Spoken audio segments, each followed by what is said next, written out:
Fun, fun, fun, fun, fun, fun, fun, fun, fun, fun, fun, fun, fun, fun, fun, fun, fun podcast, fun podcast, fun pod. Bing, bing, bing, bing, bing. Greetings, everybody. Welcome to another episode of Friends Occasionally Not Disagreeing. This is Latvia's favorite podcast host, Joe, and today I'm joined by two very special guests. I think they may have hosted the same number of episodes at this point. That's not entirely true, but I'm joined by Dave, who we do not hear from nearly often enough, Thank you. and Hello. my wife, Alexis, for the second time in Fond history. Hey, I'm also my own person. Wanted to start off, as usual, by briefly discussing some things we've been up to recently. Alexis, since this is only your second ever Fond pod, I thought maybe we hmm could start with you. Sure. I have been, well, you and we've been doing all kinds of trying to better ourselves this coming summer. So we're doing lots of reading. I've been reading some good books, and we're planning a trip up north to see some family. Really excited True. about that. Sprained Nice. my ankle recently. That was fun. Oh, It's exciting. Yeah. Yeah. Those are kind of my big exciting things. Not a lot going on. Been working a lot, really Yeah. exciting, fun stuff. Cool. Yeah. Dave, have you been up to anything exciting since the last time we heard from you? yeah. So people on this podcast who listen to my episodes are probably tired of me talking about Blueprints, which is an incredible game. So I will skip that this time, but because I talked about it the last two times. And I'm going to plug Taskmaster, which is on season 19. American comedian Jason Mantzoukas is on it this season, and he's one of my favorites. I've seen him live a bunch of times. So if you are a Taskmaster fan or a Jason Mantzoukas fan, make sure you're watching the latest season. It's on YouTube every week for free. It's a really, really funny, incredible show. So check it out. Sounds Is fun. that's a British show, right? Even though Jason Yeah. Mantzoukas is on it? Okay. Yeah, he's like it's 19 seasons. He's the first like real American Interesting. comedian on it, and he fits in very nicely. He's uh he often plays like a crass and wild character. He sure Um does. and I think he's very funny when he does that, but he's also like he could be more serious, and he basically the role he's playing on the show is like of a super fan who gets to be on the show that he's a big fan of. He's just like he's smiling the whole time. He seems to really be enjoying himself, and it's a great cast. A lot of times, um, that show like lives or dies on the cast that they have that season because it's five different comedians every season, and sometimes it's a great mix, and sometimes it's kind of a dud. And this is a Yeah. really really great one. That's cool. I've been meaning to check that show out. I mean, I am a huge fan of a lot of British comedy in general, so I know a few of my favorites have been on there in the past, so might have to fire that up sometime. Yeah, you should try it. It's all on YouTube for free. Nice. Um, and just start with season one, episode one. Obviously, it grows from there, but Yeah. um, it's really fun the whole way through. Awesome. How about you, Joe? What have you been up to? Oh, nothing too exciting. I did want to give a shout out to one of my favorite bands that Alexis and I just saw last night. Yeah. They're called Volk. It is Volk. They have at times described themselves as cowpunk, which, Dave, I know you have an aversion to anything country-ish, but they're kind of like, I don't know, kind of hard rock, but like with like a good groove. They're based in Nashville, so there is occasionally a little bit of a yeehaw tint, but Okay. not overtly so. But they're also like super hardcore leftist and like I don't know, they're just awesome. It's kind of a similar configuration to the White Stripes, where there hmm is a woman Hmm. who's a drummer and a guy who plays guitar. But in Volk, they both do some singing, but the drummer is more the primary vocalist, and she's just a badass. Yeah. So I'm a big fan. That's If you ever awesome. see them coming to a town near you, I highly recommend. They are amazing live. We've seen them twice now in this place that is like just kind of a tiny hole in the wall where there's maybe under 50 people there, and they still just bring it as if it was, as if they're playing to like a packed house of thousands or something. Like they just always give it 100%. So that's a lot of fun.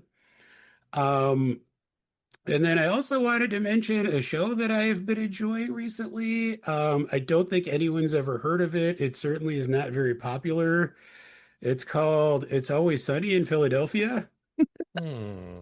No. I Yeah, finally I talked him know. into it. Yeah. So I had tried to watch that show years ago because Okay. everybody I know is a big fan, and I just bounced off it hard. Like Yeah. I remember just hating it. Like it just felt really kind of pessimistic, and I just couldn't vibe with it. And for some reason, a couple months ago, Alexis talked me into trying it again, and I kind of love it. Good job, It's like Alexis. our comfort Like, show now. It's like, oh, Well, I think Charlie's maybe the so thing that, silly. yeah, I think what clicked for me is I have a hard time with like shows or movies where it's like terrible people doing terrible things, and like that's supposed to be like hilarious, and like they kind of get rewarded for it. that is the show, except for the getting rewarded for Well, and that's the it. thing is like it is terrible people doing terrible things, but it never works out for them. Like they are punished for Yeah. their idiocy and like the terrible things they do. And I think that's maybe the thing that I somehow I only watched like two episodes the first time I tried to watch it, but anyway, been really enjoying that show. But Nice. Hmm. that being said, let's get into our main topic of today. I'm sure nobody could guess based on my intro song, but today we're going to be discussing a little film that is currently in theaters called Mission: Impossible: The Final Reckoning. It Dun, is dun. the eighth and possibly question mark final entry in the Mission: Impossible franchise, which started nearly 30 years ago in the year of our Lord 1996. That's wild. I believe the first film came out on May 22nd, 1996, which is a date that might be relevant later in this Oh, discussion. I little don't Easter know. egg. I forgot about that. Um, but before we get into this newest film, I wanted to talk a little bit about our respective history with the Mission Impossible franchise. When did you kind of come to the franchise? What have your feelings been about previous films? Yeah, so let's maybe chat a little bit about that. I'm going to start with Dave on this one because I know Alexis's history, but we'll get to that in a second. Yeah, sure. So I watched the original on VHS back in the day when I was working at like a video rental place, a little mom and pop shop, and thought it was, fine. Played a lot of the N64 game actually, Ooh, which wanted to be GoldenEye, but of course wasn't. Um, and then I think I saw like four and then six, and I thought, wow, these are actually pretty good. So when when Dead Reckoning Part One Dead was on the Reckoning way, Part One. Part How could you One, forget that? excuse me, when that was on the way, I was like, all right, I'm just gonna like marathon these, and because it seems like maybe there's something pretty solid here, and except for of course number two, it was pretty fucking good, and I was like, wow, I actually really like this series. If your It's number really two is not solid, really you should eat more solid. fiber. I'm just saying. Um, so yeah, I liked it. I feel like one and two and three are all very distinctive. Four, five, and six really kind of blur together for me, but in a way I don't mind because I like them all. I saw seven in the theater alone, um, and then got Emily on board for watching that one right before we went to go see number eight here. Tried to get her on the podcast. She wasn't having it. So Had she seen the previous ones? Like, did she marathon those with you or no, no? she didn't marathon them with me, and she'd seen like a smattering of them. She'd seen like one or Okay, two of them over the years. sure. All right, cool. So What that's about me. you, Alexis? So I've always been a big Tom Cruise fan, but I had never seen any of these movies until I think last year, before or whenever You had never the even seen the first one before no, that? I was Wow, like, I I forgot don't that. listen, in 1996 I was 13. I was watching Freddie Prinze Jr. That's do fair. things, and Yeah. they're like listening to Weezer and whatever. Um, so yeah, I wasn't really into action movies. So I didn't see, I think actually the first one I saw was the um number seven, right? And then we started watching, we kind of watched all of them except for I haven't seen two. I haven't seen two at all because We're gonna get around to that. Joe said it was not good, so we did not watch it. It's not good, and you Yeah, I've heard that. absolutely just cannot see it. So, yeah, that's kind of where I fall. I kind of went through them today trying to remember what what happened in all of them.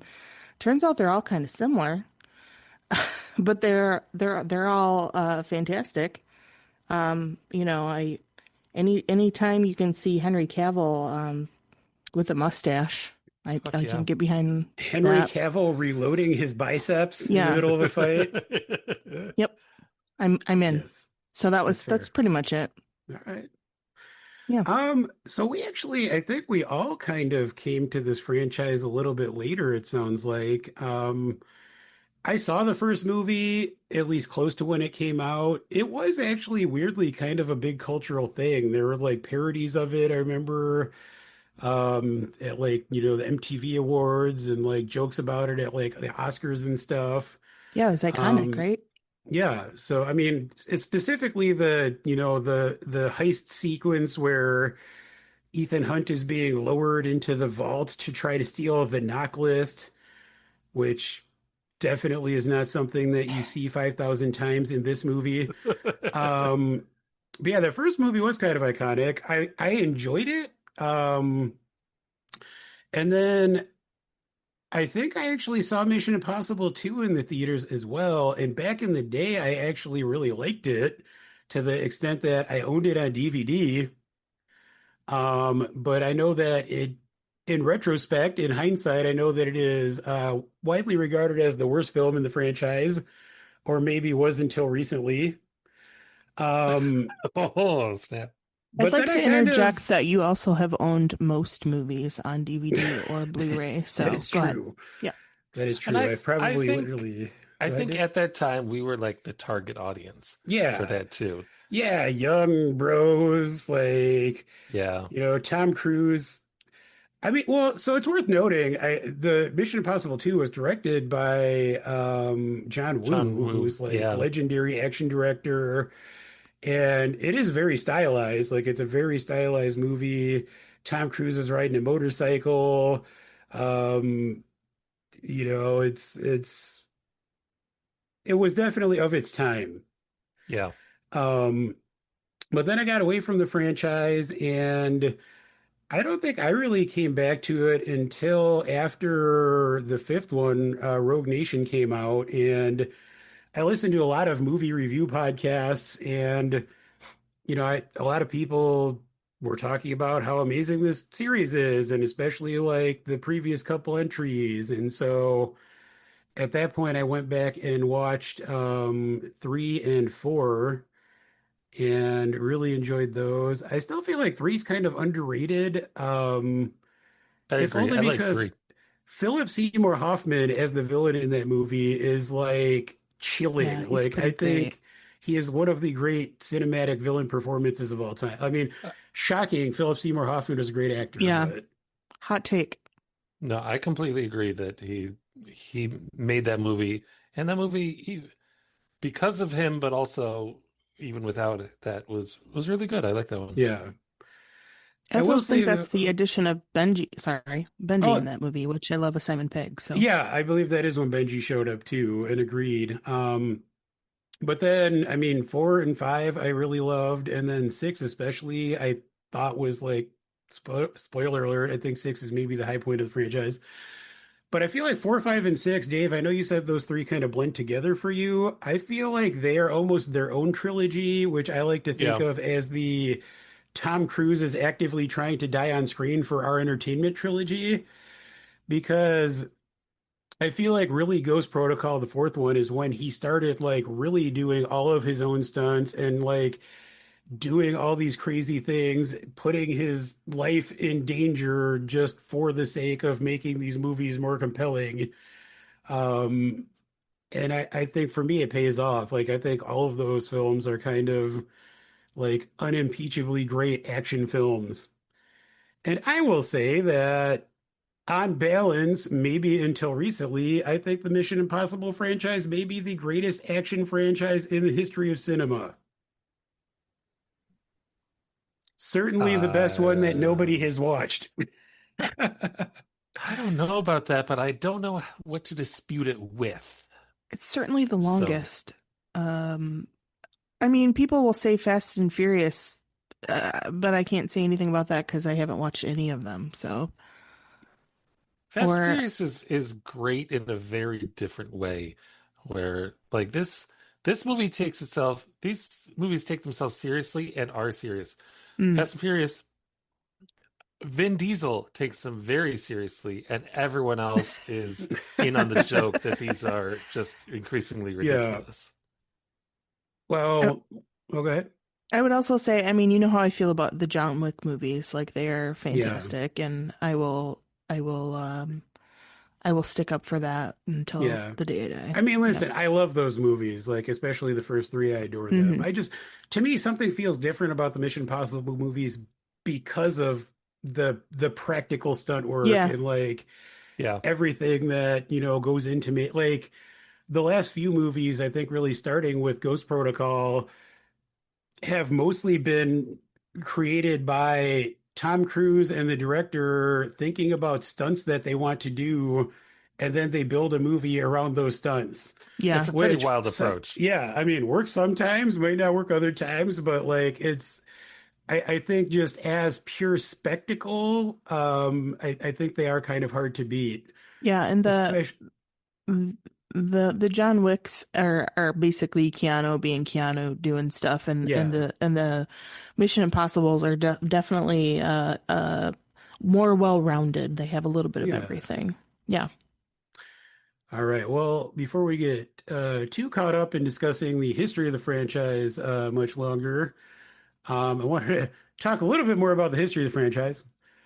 No, specifically, I wanted to talk a little bit about Dead Reckoning Part One. So, a weird thing happened with the two most recent Mission Impossible films, which is that the seventh film is titled Dead Reckoning Part One, presumably to set up Dead Reckoning Part Two. But then when this film came out, they decided to throw that out the door and just call this one The Final Reckoning. But it is still the second half of a whole, and I don't know if either of you even particularly remembers the first part that well, but I'm curious if you had any feelings about that film. Well, Emily and I, like I said, we rewatched it like the night before we went to see this. So I have very good memory of it. Um, and I think, as much as I hate to say, if you're going to split your movie into two, then that's the way to do it. To let the audience know, going into the first one, that this is part one. And then in order to bring the audience into the second one, not tell them this is part two until they sit down and then you spend the first half hour telling them what happened in the first movie. Um, so even though it's stupid, it also makes sense to me that they named them like they did. But the first one definitely felt like half of a story, and the second one felt like half of a story plus a lot of rehash of what came before. Yeah, Yeah, and I loved the first one. I thought it was great. I was really excited for the second half. Um, I loved the Haley Atwell, yeah, of it all. I me thought too. she was great. Like I thought they used her really well in the first one, and she did a lot of really cool stuff. The little tiny car um chase scene thing was fun. Lots of good stuff. And then yeah, we can talk about the second part when we get to the second part, but I thought it was great. I was excited for the second part. Yeah, I agree. I really liked part one as well. I also think Haley Atwell was a great addition to the franchise. I didn't know until recently, but apparently she kind of got brought in because Rebecca Ferguson decided she wanted to commit to doing the Apple Plus series Silo. And so that's why she's only briefly in Dead Reckoning Part One.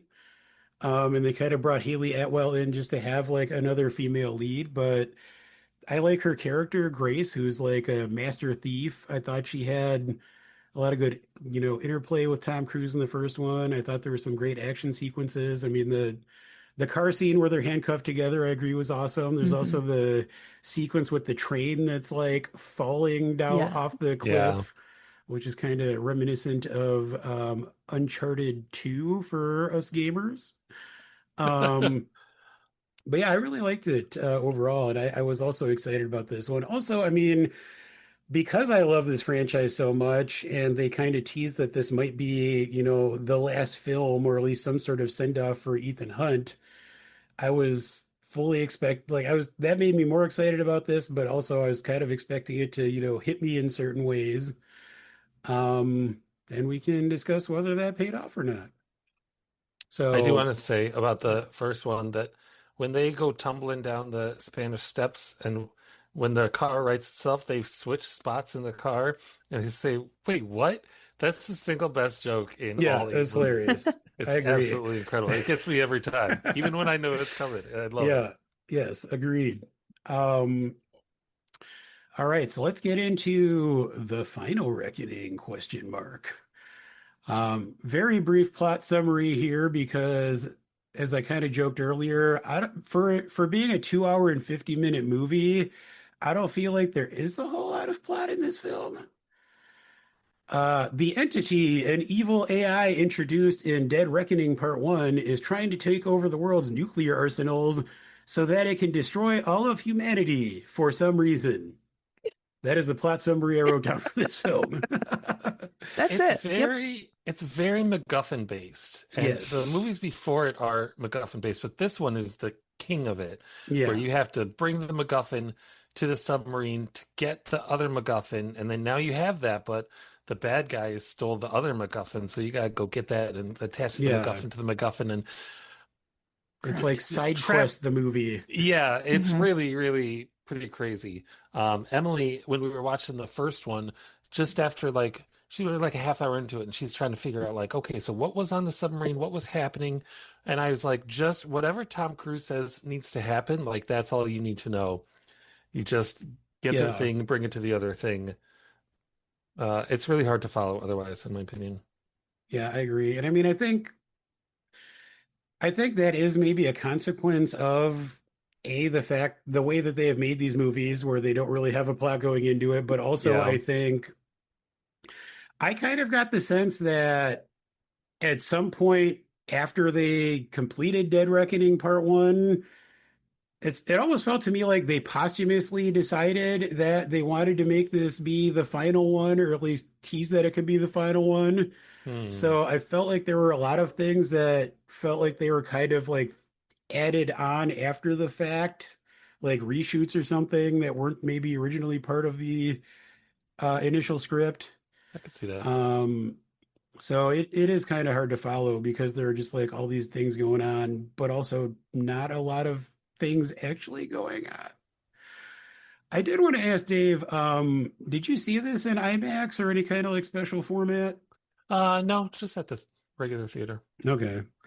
Alexis and I saw this in true IMAX, one of And Nice. the I few feel like true IMAX Joe will theaters in the disagree with country. me, but I don't feel like it added anything to the movie. Oh, I Hmm. strongly disagree with you. I think it added a lot to a few certain scenes. Yeah. I will say I did actually see Mission Impossible Fallout, the sixth movie in IMAX as well, and that was like one of the greatest cinematic experiences of my life. Oh, damn. Um, but speaking of big scenes, I wanted to kind of get into this by talking about what were some of your favorite scenes in this movie. Oh, favorite scenes? Yeah. I don't know if I have a favorite scene, Joe. I think I have some scenes that I would like to talk about. Is that okay? Were there any moments you enjoyed, if not Okay, like full sure. scenes? I really enjoyed, I'm just gonna step right in there. And I really liked the when they were with the little oh God, the little Inuit lady and the code breaker guy. Yeah. And I thought that that whole scene was kind of fun, and that was like my favorite, I think, part of the movie was them interacting with them. You mean William Donlow, a character Yeah, returning from the first from the film? first film. Did you Yeah, guys That know was that William wild. Donlow was in the first movie? I don't yeah, know if you know this, but William Donlow was in Mission Impossible 1. yeah. He was the guy who walks into the vault after Tom Cruise steals the knock list. I don't know if you know this, but Yes, we might have to Joe. flash back to Mission Impossible 1 to the time when Tom Cruise dove down into the vault to steal the knock list, and then Donlow walked in. Uh-huh. Did you know that he was in Mission Impossible Yeah, 1? yeah. I thought it was So fun that. Oh, go ahead, Alexis. Go no, ahead. that was it. I mean that That was was like the my one favorite thing you part. liked about the No, I also liked. No, go ahead, Dave. What were you gonna say? I was going to talk about the knife, but it's getting us off the favorite scenes discussion. I thought it was cool that he still had the knife. I thought that was fun, and then I was ready for the knife to like be important to Ethan's Hmm. story as kind of like a Yeah. bookend, and then it played a role in the finale of the movie that was not what I expected Yeah. at all, and I feel like they dropped the ball there a little bit. I will say, I mean, I did actually really like his character in this movie. I was, they Hmm. do kind of reference his role in the first movie a lot in this movie, Yeah. but I thought the actor was great, and I loved his Inuit wife, as Alexis mentioned as well. Um, I just like him as a character who, was kind of a computer programmer or something, like a nerd who was, working inside all his life and then gets shipped off to like the middle of nowhere, the frozen tundra, because of this incident that happened. But then he gets like swept along on this adventure, and it seems like he kind of has fun with it. Yeah, I like that part too, that he was kind of into it. But yeah, It was the fun, but it definitely felt like the movie kept being like, "Can you believe we brought this guy back? Yes. yeah, Wow, are we Yeah. crazy or look what we what?" did. Yes, Yeah, absolutely. yeah. Hmm. What about you, Dave? What were some of your favorite things? I think I really liked the whole underwater scene, like the journey to the Yeah. sub, his time on the sub, I, which is crazy because I get very anxious watching like underwater stuff. So I think I'm glad he wasn't holding his breath for a lot of it. Like that's what really gets me. And just knowing that like, oh, he has oxygen up until the very end there, like Yeah. let me enjoy it without making me anxious about it. But just like the score gets kind of quiet and there's really no dialogue except him going torpedo tube to himself. Okay, so I'm just going Um, to interrupt for a second, go and ahead. this is a moment where Alexis is very wrong about IMAX. So here's the thing. In IMAX, during that scene, when he's like initially getting ready to leave the submarine that he's on, when he's turning that giant wheel to like, let the flood the, you know, Yeah. container he's in or whatever, as he's turning that wheel, the aspect ratio opens up into the full IMAX ratio. Oh, that's pretty cool. Like Tom Cruise literally changes the aspect ratio to the full IMAX by turning that wheel. And I thought that was kind of I've never seen anything like that in another movie where there's like an actual like physical thing someone's doing that is tied to that aspect ratio You change. guys can't see, but I'm jack off motioning with this whole I situation mean, because I I wanted just this to whole thing is do like, some nah. jacking off You while I gotta was just Sure. do watching it that higher, I'm sequence. Alexis, there you higher, go. Yeah. into Okay. frame. Yeah, Anyway, I yeah, just yeah, wanted to yeah. mention I thought that was like really cool. But go on, Dave. I know that's not Yeah. anatomically correct to be up here, but Yeah. no, honestly, that's the only one that really stands out. There was other stuff that I enjoyed, but if you're just asking like what was your Yeah. favorite scene, I think that was it for me. Yeah, I really like that as well. I agree. Underwater stuff. often makes me kind of anxious, but I think that's part of why I love that sequence so much. There was just like a lot of tension there. And I agree, I like the score. I like that it's mostly silent except for the score. Yeah. Um, I did also, apparently I'm the only one who really liked the biplane sequence at the end. I Um, liked it except for like the 30 seconds when he had the Mo from Three Stooges haircut Yes. Yeah. from the I, wind blowing on his yeah, I hair he thought that just was the right way. hilarious. he looked Like, like my drunkle, yeah, my drunk uncle who So just like stupid. yeah, yeah. he I looked don't know yeah. what was up with his hair in this movie in general. Like, it does Yeah, not that's look true. like it's Tom Cruise's hair, but it also just looks bad. Like I feel like they could have done a better job, like making it convincingly look like he still has a full head of hair. And like someone even comments on it at one point, like, "Oh, I like the longer hair." It's like, why is this a thing? But Yeah. I love the biplane sequence. I liked that. I really like that it was shot in broad daylight. Yeah. I feel like that really made it, easy to see that this is Tom Cruise, like actually hanging off. I don't know how they filmed this. I'm assuming they probably had like a rig like connected to another plane or something. Like I doubt he was actually hanging off of a plane that someone was flying, but maybe. I think he But was. I think he was probably tied into it, yeah, harnessed into it, attached to it in a yeah. way that they digitally removed, would be my But guess. yeah, that makes sense. But I mean, but it's clear that he is actually hanging off of a plane Yeah. at like, thousands of feet in the air. It's pretty And cool. like it's just kind of an amazing sequence. I was amused by the fact that 99% of that scene is Tom Cruise. And then there are just these random shots of the villain just like laughing maniacally. It's like Yes. super obvious that like Isai Morales, the actor who's playing Gabriel, was not actually in an airplane risking his life. Oh, I'm sorry. I have to talk about Gabriel's like right-hand man who shows up like towards the end of the movie. He's got like the dead man switch for Oh the yeah. bomb, and then he's in the second plane, and this guy just has like a dumb grin. Not even a grin. He just like he has no idea what's going on around him. He's just like, oh yeah, I'll hold this thing. Oh yeah, I'll fly the plane. Oh, this guy is on the plane. He might be Oops. attacking me. Yeah. He just like what? Why did they hire that actor to have no reaction to anything whatsoever? It was really bizarre. See, that's why I think this scene was like far too long. Like there was Oh, so much I going loved on it. in it. There was just too much Tom cruising. Like he was How cruising dare too, you? he was flying You too close to the take sun in this Tom one. Cruise's name out of your mouth. Yeah, it was too I much for also, me. I will say, I also loved how this scene kind of ends with Gabriel taunting Ethan Hunt that he's the only one who has a parachute, and then immediately getting his head split in half by the Immediately. like rudder on the airplane. Yeah, that was I my favorite laughed out part. loud when that Yeah, happened. I thought Yeah, it that was was good. It amazing. was funny. But then there Um, was another parachute. yeah, right? Like, well, okay. because if I remember correctly, I believe the other parachute was like still in the plane, so like Ethan Hunt didn't have it on him at that time. I But know, then he but managed to like get back in there and put the parachute on. so also he pulls the first parachute. It's It on was an fire. It emerge. It was burns a out. backup shoot. Every He parachute has a backup they I shoot. know, but they show him pull the backup one and nothing happens.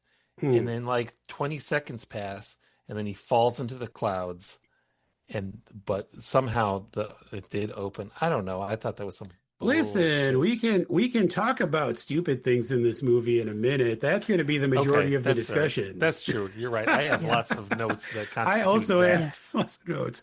On the positive side, I did also just want to give a shout out to Tremel Tillman, Yeah. Yeah, he was my other possibly favorite part. best known as Mr. Milchick in the series Severance, which is amazing and everyone should watch. He's kind of just playing Mr. Milchick here, but I He love it. is. And I was sad about that because I really want to see what else that guy does because I also think he's absolutely fucking phenomenal on Severance. And when he's like playing kind of the same character with kind of the same mannerisms and calling Tom Cruise Mister, like I loved it. I wanted to see Mister, him if do you want to something poke the different. bear, you came to the right place. That's right. I I I wanted wanted to to see him see do something him different. That do a was like waffle party maybe, dance or something yeah, down there on the I don't know. submarine. That might have been my favorite line in the entire movie. Like, I was like, yes, let's do this. Yeah. It was really fun to have him just show up at all. I completely agree with that. hmm All right. Anyone else have any positives they want to talk about? My last positive thing was Hannah Waddingham. That's it. Thanks. See, listen, I love Hannah Waddingham in many ways. Yes. I would like her to step on me, Sure. and Same. Alexis is okay with that. Yeah. I mean, I would watch that. But also, I don't know how I feel about her having an American accent. Like, it I wasn't even a mean, I bad American agree. accent, it's fine. but it was Yeah. just weird. Like, why is she in this movie just It to was have her weird, have an American accent? I but I agree. just like her. Statuesque, beautiful, Yeah, I mean, listen, I whatever. will never complain about her showing up on screen. Yeah. But yeah, I kind of had mixed feelings just because of the American accent. It just okay. Yep. Next, I'll get to what I was gonna say. Yeah. All right, so let's discuss any issues, concerns, laughably terrible things that that this movie may have contained. Who wants to start? Oh I have boy. like a billion notes for that Yeah. qualify for this, but I will start with the scene where he and Grace get like drugged and then they wake up and he's tied to a chair. She's going, Ethan, Ethan. He has about 2 seconds of consciousness before she's going, what's the plan? Yeah, yes, that Like, was come on, let's go. insane. And then he did have a plan. He apparently keeps a fake tooth in his mouth Yeah. that is not cyanide, but foams up like it's cyanide. And I It's can't a help but wonder double fake tooth. how hmm long he's had this tooth in his mouth, like just waiting, begging for the day that he gets to use it and fake out the bad guy with He's this. probably Just got like, another one that is cyanide that he has to Yeah. like, oops, don't mix which them wrong up. tooth? Yeah. Yeah, that whole scene was just weird. Like, and then the whole thing with like, just remember, it's only pain. You'll get through this. Just remember, Yeah. it's only pain. Like, trying to set up that they're going to torture her, but then like, that whole scene just kind of pissed me off. And then, how did you guys feel about the end of that scene where there's Yeah, an where off-screen fight scene? I think it was Oh, I supposed to be forgot about funny, that. but Yeah, it it was was just supposed to like, be what? funny, but it was, yeah, like he presume like ostensibly just like straight up murders a bunch of guys like brutally off screen, and we just see Grace's reaction to what's happening, and it is try they try to play it for laughs, but it's also kind of like, was Like, Tom Cruise ugh. just too tired to film a fight scene, or why is that there? Yeah. I have to think that was an intentional joke that they wrote that just didn't come together. I don't think it was Yeah. like an editing room decision. Yeah, but it also felt weird to me because if this was a John Wick movie, I think that would work because John Wick is known for brutally murdering people in various ways with random objects. Right. Like, that's not what we expect from Ethan Hunt. Like, yes, he has killed people, but he's not known for, just like graphically destroying people in close quarters combat with hmm like various sharp objects, Yeah. because it's kind of implied that he's just like dismembering these dudes. Yeah. Yeah. So it felt kind of, and I mean, that's toward the beginning of the movie. Like, it just felt kind of like a weird tone from the start. I Agreed. just want to say, I mean, this is a larger statement that I think encompasses a lot more things that I'm sure we're going to talk about. I literally don't think I have ever seen another movie like that I can think of that was more up its own ass than this movie. Yeah. Ooh, yeah. Like, Right up the there. the extent to which this movie is just like not only self-referential but self-reverential.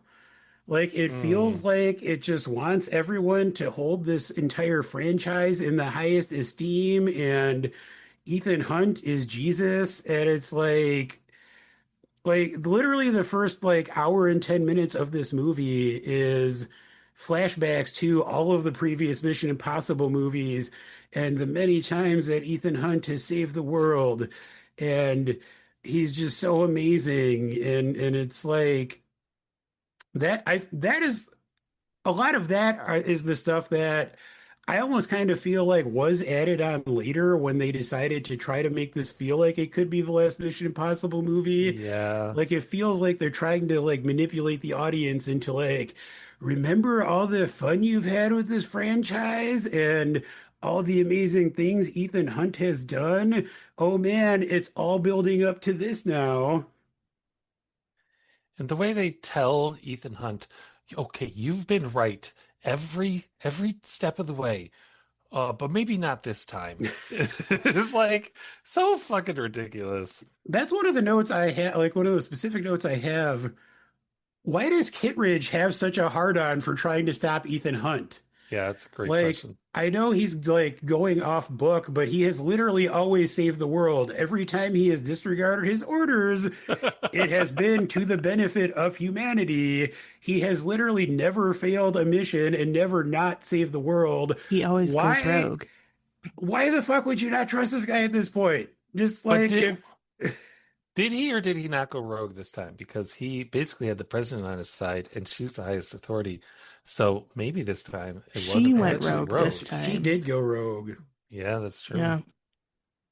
And you thought but Nick Offerman was going to kill her, but Speaking of no. oh that, my yeah, God, oh my exactly. God, oh my God, oh my God. Mistake number one: if you put Nick Offerman in your movie, you do not shave his That's mustache. right. That's right. It's bullshit. Agreed. I'd like to point out I'm drinking Nick Offerman I was Scotch wondering Scotch which Oh, tonight. which one, Lagavulin Offerman edition. but which one? What kind of cask is it finished in? They've had like four of Charred those now. oak. Charred oak. I don't That's good remember shit. which one that was. The first Offerman edition was one of my favorite whiskeys I've ever had, and I'm forever chasing that high. It was Well, finished in come ex on over. Guinness casks, That's good shit. but it had like a chocolatey finish. Oh, it was so good. Anyway, um, Anyway. Nick Offerman, holy shit. That was his role in this movie is one of the worst things I've ever seen. yeah. Yeah. He literally orders, I think it's a staff sergeant, I'm going to need your sidearm. So you're thinking maybe he is going to try to like pull that on the president. No, he literally apparently ordered this soldier to give him his gun because he is psychic and knew that a zealot who's a member of the entity's cult was going to try to assassinate the president or something. Well, he was right. He was So, right. I guess so. It was just ridiculous. And then his death scene, Oh, it so was dramatic. it was like the Last Supper or something. It was literally like this tableau where he just like dies slowly and then other characters are like reaching out. Like there's like a shot where they're kind of all just posed around him like as if this is this amazing sacrifice that was just made. It was just so weird. Yeah. all right, Alexis, what do you got? What did you hate about Yeah. this? Okay, so it's all the stuff that you guys liked, so I'm sorry. So like the underwater scene really bummed me out. I just couldn't, it was too much. Like, and I think part of it was like towards the end when he like takes everything off and he's just like struggling. Like he would have, I mean, I know we're supposed to just like suspend disbelief, like we're supposed, it's a movie, right? I get it, Yeah, fine. yeah, yeah. But like he would super die. Like he would be dead Super, and super die. super dead. And then like when Listen, if he had not been in that much danger, he would not have needed Haley mhm, Atwell's her giant boobs. boobs to Yes, nurse that's him what I back was, to that was health. the second part I was going to get to. Was the first thing you see is Grace in this in a tank top in the middle Yeah. of like the tundra, just like with her tits out over him. Like what? Come on. I think they Really? were in the tube at that point. I know, but Her like tits? yeah. Yeah, Joe. So I don't know. Yeah. That part was just like, okay, like, all right, fine, Listen, whatever. much as I Hmm. appreciate Haley Atwell's boobs, Yeah, I agree that it's ridiculous because yeah. we have never, in either of the two movies this character's been in, we've never seen her wear anything like remotely revealing. Like she's usually Right. wearing like a coat, like layers and Sure. stuff. Yeah, it's true. And then like all of us, and yes, they're in like a hyperbaric chamber, but like it just feels real random that all of a Yeah, sudden her cleavage is just there. it just didn't fit. Like the whole thing was goofy to me. And then um so that was it was just too long. It was too long and it was oh man, the submarine is moving again and okay, and the pressure and okay, whatever. Next, like this movie could have been a tight 90 minutes. Like tight. Like let's get keep moving here, guys. And okay, so the plane also super super long. Like it just was like it was like him on a jungle gym just like look what I can do, guys. I can do a flip-de-doo. Like I just don't like I get it. You're on a plane, it's whatever. So those were kind of like my big things. There's a part actually, and I leaned over to Joe and I was trying to tell him in the theater when Simon Pegg gets shot and he has like a tension pneumothorax, and I'm like notorious for being annoying about medical stuff, and Okay. because I'm a She works nurse, in the right? medical industry, so yeah, And so I usually am like, oh, this is so unrealistic. But I wanted to be like, this is the most realistic thing from this entire film is what they're doing right now. Like this stupid thing where they are trying to save him. Like, oh man. So those were kind of like my biggest pet peeves were those two, like the two big scenes, just like really, I was just like, this is too long. I need this to, can we one and a half times this, please? I don't know. But yeah. I will say, as a quick thing that I enjoyed related to the scene where Pom Clementieff's character has to operate on Benji. I did think it was funny when he like tells her she needs to save him, and she's like, "I kill people." Yeah. Like Yes. talking to the Yeah. wrong person. Like I just know how to kill people. I don't Right. know how to save anybody. Yeah. Yeah. That's I also just feel like we didn't use Grace enough in this movie. Like she Agreed. wasn't in it enough. Well, and Yeah. like I feel like some of the ways they used her just didn't make sense. Yeah. Like in that same scene, because Benji is injured, he's walking her through how to hack into this like super complex mainframe. And it's like, yeah, she's smart and she's, good with her hands apparently because she's a thief. But Hmm. even with him like telling her step by step, I feel like any person would be like, do what with the what now? Like it's Yeah. just I did not believe for a second that she would be able to just like do all the things that he's telling her. Right. I think it's funny that you describe it as step by step because it was anything but. Oh He's yeah. just like, Yeah. well, we got to use that as a radio transmitter Yeah. She's like, with got it. the. Yeah. Yeah, she's like, oh, okay, yeah, sure. I felt the same way earlier when Tom Cruise comes out of the little sarcophagus he went into, which was stupid. Why did And he go then into the sarcophagus? And then he comes out and he's like, he knows he has to go save Luther, and he has like 20 seconds to give instructions. And the instructions he gives, like 15 minutes every 2 hours, like just if any of the characters should be like, wait, what? What are you talking about? We need a lot more details than that. And then he just runs off, and they're like, okay, we know exactly what our Can I mission just is. tell you how ridiculous this movie is that I totally forgot about that part. Like that was like just such a side quest of a portion of this movie that like totally forgot Yeah. about that. The sarcophagus thing? Yeah. I think it was necessary because the entity doesn't consciously do anything else in this whole film. For being like Yeah. the villain, it that's the only time that it says anything, that it does anything. Everything else is just the threat of what it's going to do, the idea that it knows what we're going to do. So let's do the opposite. Instead of fighting, let's get along. It will never expect that. That's how we can thwart the entity. No, So that dumb. makes sense. I just feel like the whole movie in as a whole, like it just doesn't like I left the movie being like, what the fuck did I just watch? Like trying to put it all together, like all of these things, like, Yeah. am I a stupid person? I don't think I am. Like what No. happened? Well, so Yeah. I want to talk about a couple more things and then talk about the ending.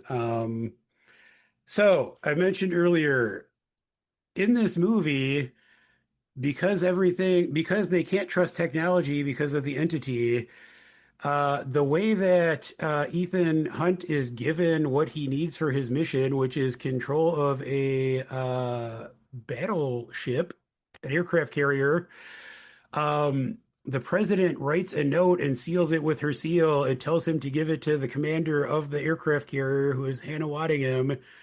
And all the note says is a date, which is 5/22, 1996, which in the movie is explained as a date that a lot of good people died because their commanding officer wouldn't listen to them or something. And so that's how Hannah Waddingham knows that this is the president telling her that she needs to trust Ethan Hunt.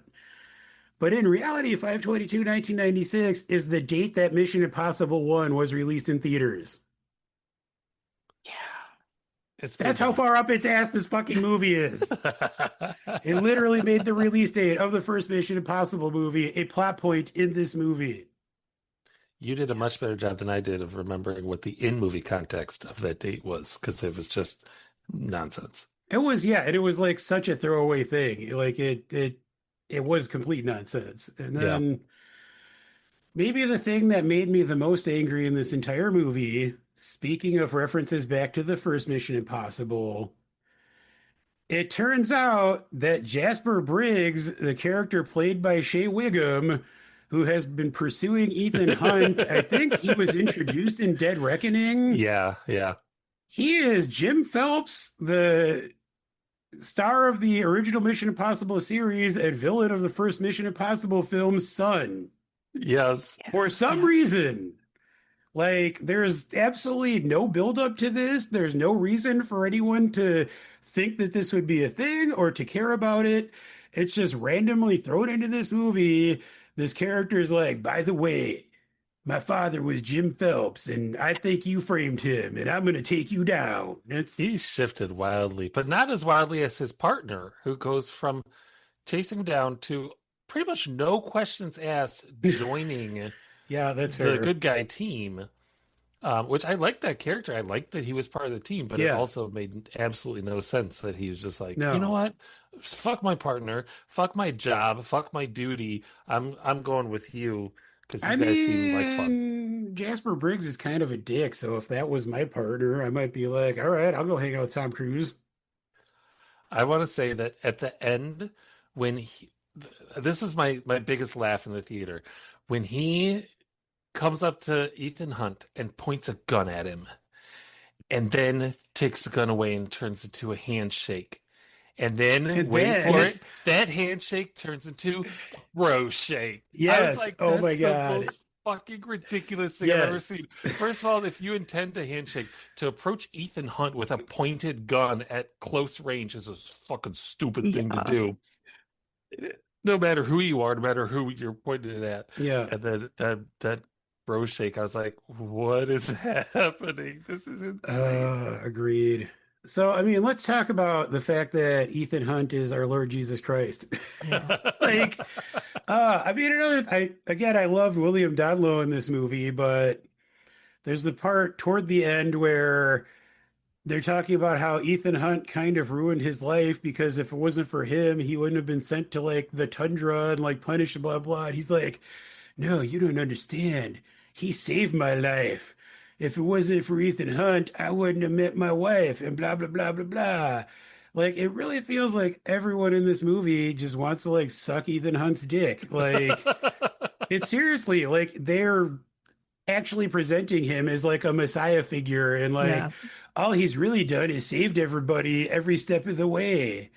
And it's just it's insane. Like I heard someone say this on another podcast, but I'm going to borrow it. It literally feels like Ethan Hunt is rappelling upside down into his own anus.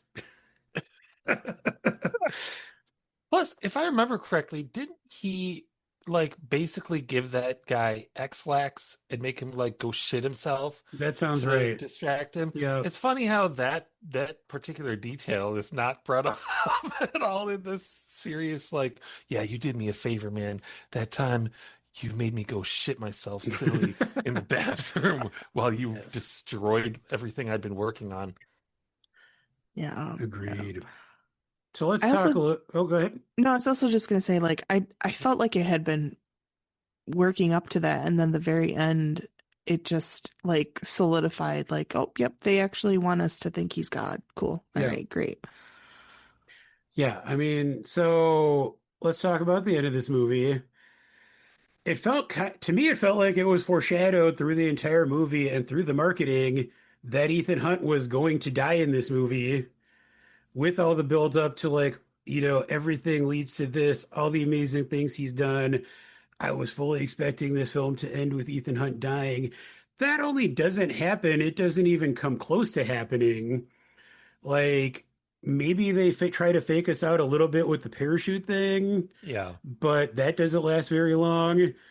And at the end of the movie, the mission is successful. They hand him whatever the thing is, the super fragile thing containing the entity.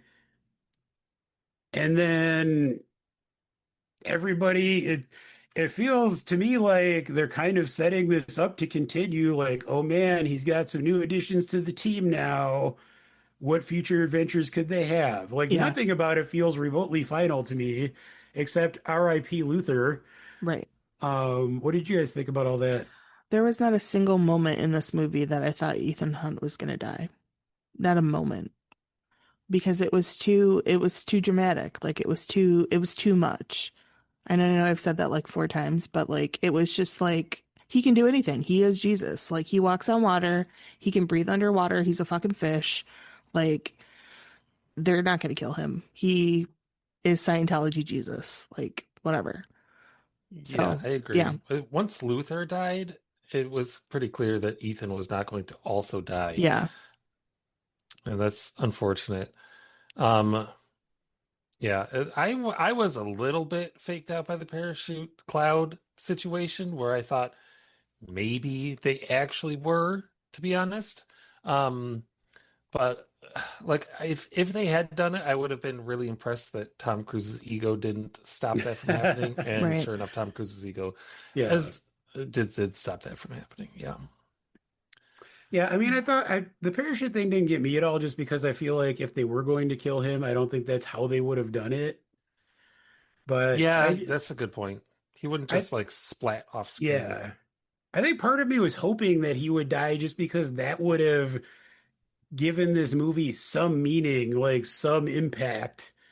And ultimately, it's kind of a nothing burger. Like, I mean, the thing that bothered me the most at the end, I think, aside from that, is the fact that the entity still exists. Yeah. Like it's in this Oh my glowing God. thing that they give him. Oh, the 5D drive? Yeah, the 5D drive that Luther built. The Like, 5D drive that they say has like 256 terabytes or yeah, something? I'm like, that's gonna age immediately. yes. That's horrible. But like I fully expected as soon as they got it in there for someone to just shatter that thing to try to destroy Absolutely. the entity. And the fact that that didn't happen, like, what did they accomplish? I mean, are they leaving it open so that in future movies the entity can come back? Because that's a terrible idea. Ethan Hunt spent two movies arguing that it cannot be controlled, it cannot be kept, it Yeah. Yes. must be destroyed. That's the only option. And then at Yes. the end, he's got it in a little box in his pocket. Yeah. Tee hee hee. hmm hmm What the fuck? And just like, I mean, that whole scene, the way it's shot to me really feels like it is just trying to set up future movies. Like Yeah. he kind of like glimpses at all the members of the team and then they all walk off. And it's like, there's like no finality whatsoever. Yeah. Man, I don't know. So anyone else Wah, have wah, any more wah, specific thoughts about any wah. scenes or anything in this movie I before really we feel wrap it like, up? we talk about the team, but it was really like everything was either an Ethan scene or a team scene when they were Yeah. often on like other sides of the world from each other. And it really, I would love for them to have set up more of a team, but that's not it. It's just he's doing his own solo thing and they're backing him up off screen or separate. Yeah, I don't Yeah. know. That's a good point, actually. I mean, I feel like in the previous movies, there is a lot more direct interaction where they're kind of like trying to do things together as a team. Like, Yeah. even if Ethan is kind of the point man, they're kind of in his ear, helping guide him through stuff. And in this one, really, There wasn't a lot of that. there's Yeah. like, I mean, there's the plane scene where like a couple of them are together, kind of after shit goes down.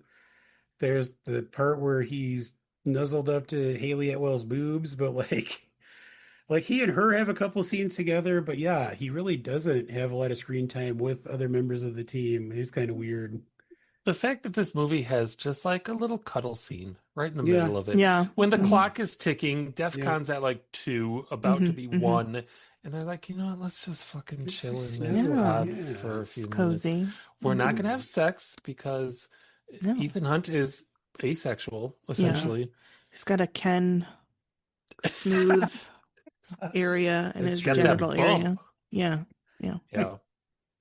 It's so Hmm. weird. Anyway, I think that might just about wrap us up here. I have one more bullet point that Yeah, I wanted to discuss, if that's okay. yeah, I thought it was weird that the movie spent it, like over and over again tells us that he's doing this for like not only for his friends and his comrades, but like for the people that he'll never meet. But yeah, never at any point does the movie show those people. Everything is either Ethan and his team doing exactly what they're doing, or like the presidential bunker. At no point is the outside world shown. Yeah. I don't know what if people are like huddling in their homes or if they have yeah, no idea what's going on, how this affects anybody outside of the main characters. yeah. And I thought that there was like a really missed opportunity That and is a really great point. weird. It just like contextualizes the movie in a very strange Yeah. way. Well, you're right. That is a great point, especially because they reiterate that multiple times in the movie. It's like part of an oath that they take when they join the IMF. And like Luther says it, and then like Ethan says it, like it is a recurring thing about, basically that they're operating in the shadows for the sake of like those they will never meet. And yeah, who are those people? What are those people doing? What does the rest of the world look like at this moment? Yeah. Well, I mean, that is an interesting question because at the beginning we get that montage where they're talking about how the world has descended into chaos because, false information is reigning supreme. And we see some like news footage of riots and stuff, but other than that, you're right, we don't really see what life looks like for anyone in the world right now while this is going on. Yeah. All right, that was my last gripe. I just wanted to get that That was a in. good one. Hmm. All right. With that, I think we can get into some final thoughts and slap in some scores on this. Does anyone want to go first? Not it. I'll go first. Do it. I am giving this movie, listen, I didn't love this movie. I was bummed out because I was like very excited to see it and I liked all the other ones that I've seen. Um, I thought it was like visually really cool, right? There was a lot going on and I'll take that into account, I guess. But it was just goofy. And also just it was just so long. Like I can't. I'm 42 damn years old. Like 41, whatever, however old I am. I'm too old for this shit, right? Um, I'm gonna give this movie a 4.5 out of 10. All right. I'll take it. Dave, do you want to go or do you want me to go next? Go for it, man. All right. So I'm actually surprised that Alexis's score was that high. Um, there were things I enjoyed about this movie. Like I said, I thought both of the big action sequences were a lot of fun. I really enjoyed them. Liked a couple of the performances. I think overall, the biggest problem is that this is an almost 3 hour second half to, I don't know how long the first part was, but certainly over 2 hours. Yeah. Um, No, I'm kind of curious. Oh, the first one was 2 hours and 43 minutes, so almost 3 hours as well. I think if they had pared all of this down into a single almost 3 hour movie, it could have Yeah. been something great. Like, keep all the cool action scenes, get rid of all the like nonsensical bullshit that nobody cares about anyway. I think it could have been fun. But as it is, I feel like it just was way over long. Again, just the reverence that it holds itself with, and just like the self-seriousness about the importance of Ethan Hunt and this franchise was hilarious. Like, this movie was almost awesomely bad for me, but not quite. Like, it was not quite ridiculous enough, but pretty close. But overall, I to me, this is by far the worst of the Mission Impossible movies. Even worse than two? Wow. I feel like at least two has some style and has like Yeah, some yeah. some originality going on. Like, it's not amazing, but I feel like it at least has enough interesting things to kind of, justify its existence. Okay. I am going to give this 4 out of 10. Okay. Oh man, I got a bunch of numbers bouncing around in my head. I was gonna give this like I started at like a 2.5. And then I kept thinking, and you know what's fucking weird? For as many complaints as I have about this movie, I'm glad I watched it and I would watch it again. I mean, Like, I am definitely going to watch this movie again. Don't get me wrong. so I feel like I can't give it such a low score if those two facts are true. So I think I'm gonna come in with the highest score of the three, What? which is very, very weird for me. I'm gonna give this a 5 out of 10, which is still not a good score. No, um, but as ridiculous as it was, as much as it was like I was able to nitpick all these different problems, um, I enjoyed it at the same time, and I'm gonna enjoy it when I watch it again, inevitably. That's But fair. I I mean, will never watch it again if not as part of like a whole rewatch. yeah. Yeah, I mean, I agree with that. Like, there are definitely other films in the series that I would watch by themselves, but I would not watch this unless it was like a marathon or just a full rewatch. Oh, and I do want to say I think that score will go up a little if it truly is the last one, Yeah. because then it all its looking back and its self-reverence will be more impactful and more meaningful. Then my score will go down if it's a bunch of See, bullshit and he's back in like 2 years with another one. my thing about that is, yes, there's all the like looking back earlier in the movie, but like there's nothing in the ending really. Like, if they had given us like Ethan riding off into the sunset, or like some sense that even though he survived, he's gonna walk away from this life, like Yeah, yeah, that might have worked for me. But I almost feel like if this is the last one, it's gonna go down in my estimation because of that. But we'll fair enough. see. Yeah.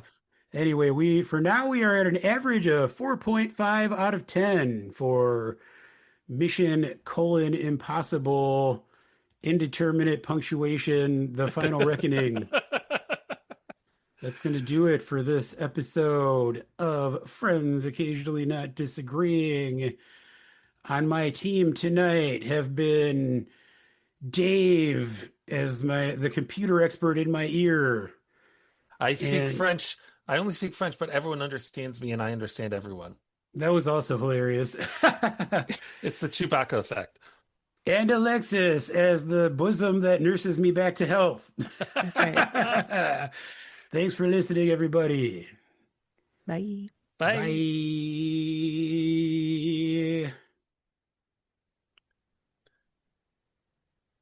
That was an extra fun one. I really Yeah, thank you guys. That was I'm very kind Yeah, that of. was enjoyable. fun. Good Friday night. I assumed we would all be on the same page.